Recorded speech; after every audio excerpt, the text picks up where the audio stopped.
All right. Hey everyone, this is Paris from Prestigious Prep. Thank you for joining me today. This video is all about how to go to school for free or at a minimum cost to you, paid for via your employer. So, if you are currently going to school, thinking about going to school, currently enrolled in school, the idea is to figure out a way outside of scholarships and other avenues for you to be able to get paid as well as have that employer pay for you to go to school. Before the video gets started, please make sure you are liking, commenting, and subscribing down below. Following me on all of my social media platforms at Prestigious Prep on Instagram as well as Facebook and Prestige PRESTIG underscore prep PREP on Twitter. I'm going to be dropping continual videos once a week. And so this is the first of many to come. So again, back to having your education paid for. So if you work for a hospital, if you work for a nursing home, you work for an insurance company, even some of the smaller nursing homes and smaller home health agencies, sometimes you will find that they have programs that are willing to assist their staff in assistance with continued education. So especially for nurses, occupational therapy, respiratory therapy, sometimes social work, and some other avenues. For facilities or hospitals, they will usually have a list, a plan A, which is a list of all of the roles that immediately can benefit them. For example, nursing is usually on that list, and so they tend to pay a higher rate out for you to go to school. And there's also a plan B. So some of the other roles that can assist them, but maybe not directly or maybe not right away, or they're valued, but they value them a little bit different. They are still willing to pay for education for those as well. So make sure you get a hold of your human resources department or your leadership. They should be able to tell you whether or not you have an actual program at your current job.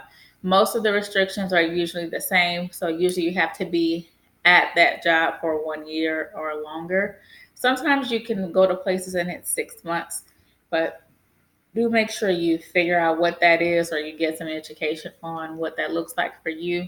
I would also recommend that you look through the program in its entirety. Usually, if your provider or your employer is willing to pay for education, it is a exchange, if you will. So you go to school, they assist you with paying for school, but they also expect that you would either work for them for a year for every semester they pay for, or every year they pay for, or the term might be shorter, or it might even be longer in some cases. There are also different pieces that go into that.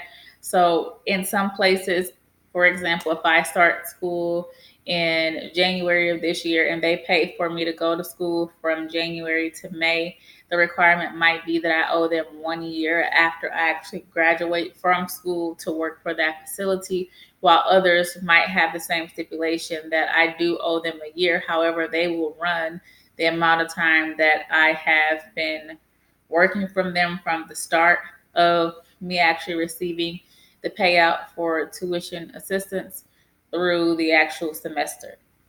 Meaning, so while I'm in school, I'm working off my time as well if I work for them in a part time or full time capacity. So look into all the details to figure out what makes the most sense for you. If you currently are not enrolled in school and you are considering enrolling in school, do make sure you look at not only how much they are paying, that's important, but you want to look at the benefits. Do they have a plan to pay for tuition in some shape, form, or capacity, or do they have loan forgiveness, meaning you've already been to school and you have some education, and so you're looking for assistance to pay for what you already have. And you might also be looking to go back to school or just, to continue or finish up where you are.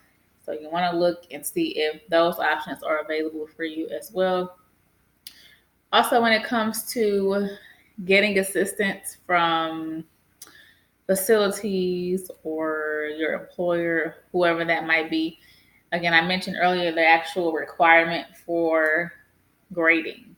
When it comes to undergraduate school, what I've seen the most popular rules and regulations include The fact that you have to maintain a C average during the course that you are currently taking, because they usually will go by courses. If you're taking more than one course in that semester, the requirement is that you pass that course with a C or better when it comes to undergraduate. And so again, if you don't pass, then they will require that you pay for the course yourself. When I was in school, they would pay for the course for you up front. And then if you didn't pass, you would owe them that money that was spent or paid out for you to take the class, and then you'd be responsible for taking or paying for the class again out of your own pocket. I do understand that sometimes nowadays, probably in most cases, they require you to take the class, so you get the student loan, and if you pass the class and you meet all of their rules and regulations, then they will give you the check for the class that or the course that you've already taken. In most cases, they like to pay the actual school themselves to ensure that you are using it for the purposes that you are supposed to use it for, and they're just not handing over money to you. They also require usually a roll up of your grades. So you'll get online from your school, you can get a printout from the registrar's office to get a copy of that, to provide that along with the application for the payment, if that's how things work. Or even if they paid the school up front and now they want to see exactly what grade you did receive, it's not going to be enough for you to show them just a screenshot. In most cases, they do want something from the registrar's office to validate that this has not been doctored and it is a true document itself. When it comes to graduate school, I have seen, or getting a master's of any kind, the requirements are different. So the lowest that you can receive in most cases, again, not all cases, is a B. So the C is completely out of the window. So even though the school says you passed the class, if you receive a C in that class, the employer in some cases is not willing to pay for that course. You're free to take the course again and then apply for them to pay for it that time. But I don't know how many people will get a C and retake a class.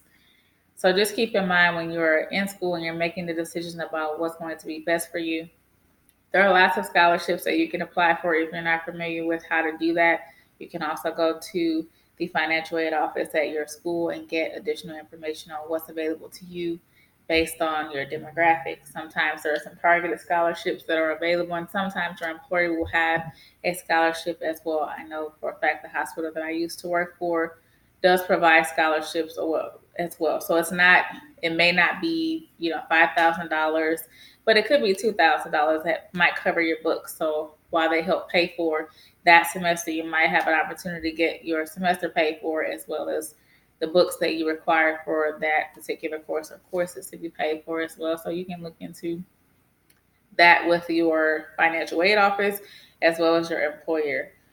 Also, if you get on the FAFSA website, so the student government website, you will see that there are additional scholarships that are available to you. They are going to ask for information about your income. So usually your taxes are going to be requested so that they can take a look and make sure that you are actually meeting whatever the requirements are. And then they will tell you what you've been awarded. So if you are younger, meaning you live with your mom and your mom and dad or step parents or whoever it is, grandmother, they currently carry you on their taxes, and you would be using your parents' taxes to complete this actual paperwork.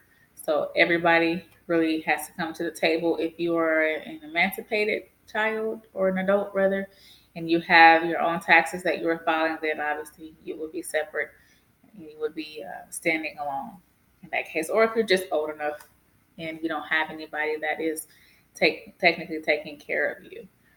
You do want to make sure, though, again, going back to your actual employer, again, that you get all of the details, because in the event that you are terminated, in most cases, they are going to require their money back that they invested in you. So all of that comes into question. So while it's great for your employee to pay for your education, there are some very particular rules that come with that.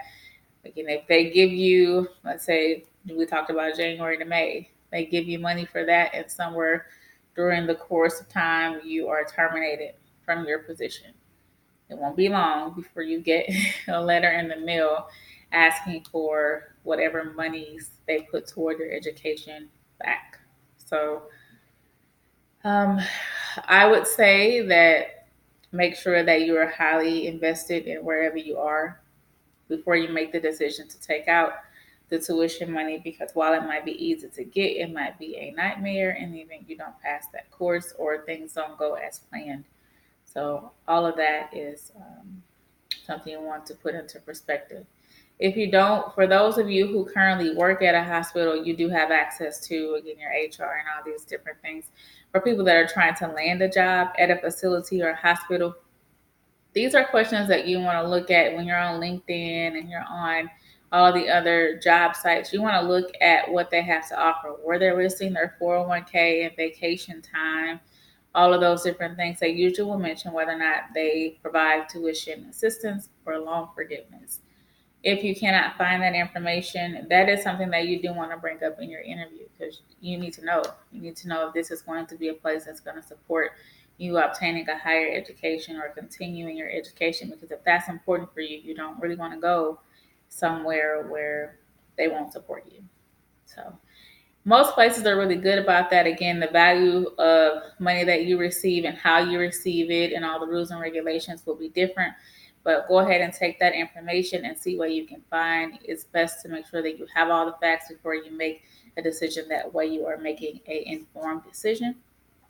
And I don't want this video to be too long, but that's enough information for you to work on this week to figure out where you stand and where you can look to figure out who is covering. I did give some examples. If you work for an insurance company or you don't, you can look into those areas. You can look at your local hospitals, your nursing homes, your skilled nursing facilities, and long-term care facilities will also give an opportunity for you to have some things covered as well. Some of the telephone companies as well provide tuition assistance. So no matter where you work, make sure you check into it first. And if they're not offering that and you're wanting to get into something different, then make sure you start looking and you ask the correct questions. So again, thank you for coming. I appreciate your time. More content is coming. And because you're here, excellence must be near. I appreciate your time. Again, please make sure you like, comment, and subscribe. And I will see you in the next video. Thank you.